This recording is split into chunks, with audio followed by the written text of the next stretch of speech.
ฟอร์มมันก็ยังแจ้งกว่านี้เลย คือได้เลยนี่มันครอบครัวกันมาเที่ยวทางเสียงพิมพ์เรามาฮอดนี่ก็มาฮอดครับพักกินข้าวสวย และเกี่ยมสถานที่บอนพักบอนเสานี่อันนี้มันเข้าวงนี้ก็มันไทยบ้านปักยองก็มานี่ไทยบ้านปักยองก็มาได้กินข้าวเลยกินข้าวปังยองก็มา ยองก็มาแต่ปังยองมีครั้งแรกแบบนี้นอน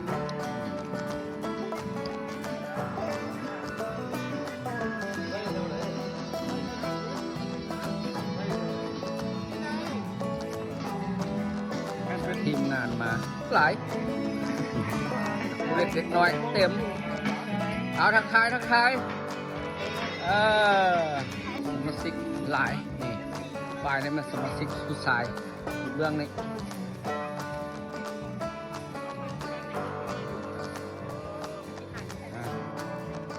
หัวหน้าทีมนี่หัวหน้าทีมนี่เนี่ยมึงคัดไว้หัวหน้าทีมนี่นะได้เลยนะนี่หัวหน้าฝ่ายบริหารฝ่ายหาปลาหุ่นคนใส่หมวกเก้ามาพวกแง่เบ็ดอันนี้ฝ่ายแง่เบ็ดเด้อ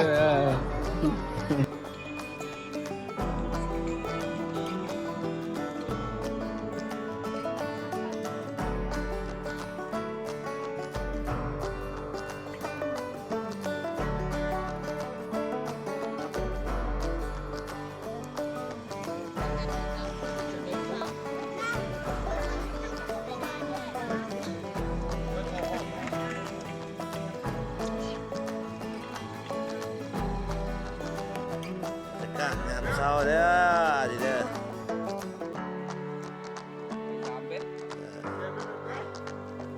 หมอกตกขนาดเลยอากาศงานเช้าได้ฟิวขนาดนี้นะ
อันนี้กับอันนี้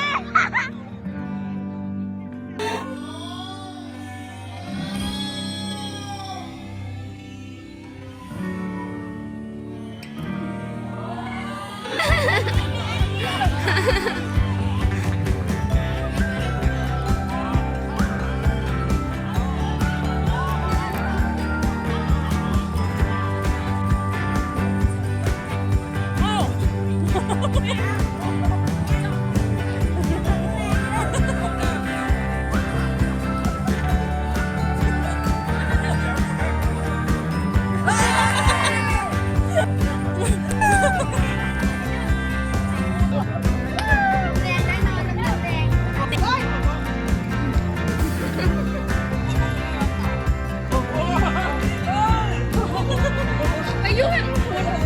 เตะต่ำหน้ากินคนเดียวพอ ว่ามาฮอตกระต่ายพี่บ่ได้มา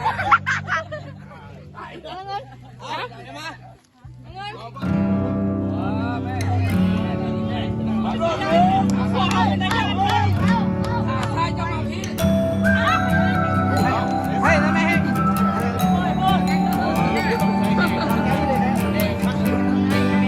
มึงเป็นแน่ไหมแน่อีกทางนึกบอกต้องคูณหารเท่ากับนี่แล้วเนาะ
ผู้หญิงเตะผู้ชายระวังเด้อ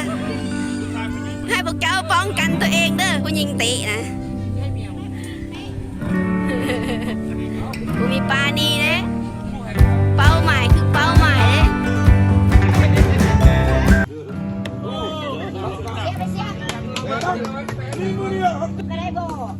เหลือบอก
ป้า ปลาโทษ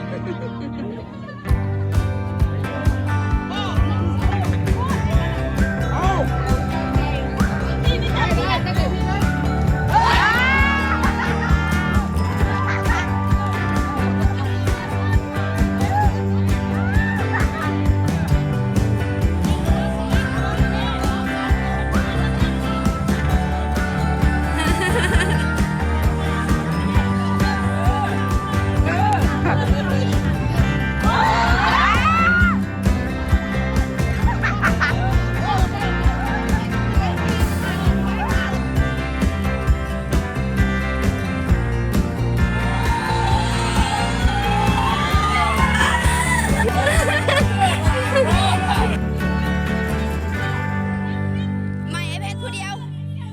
ไม่ไอเพชรผู้เดียว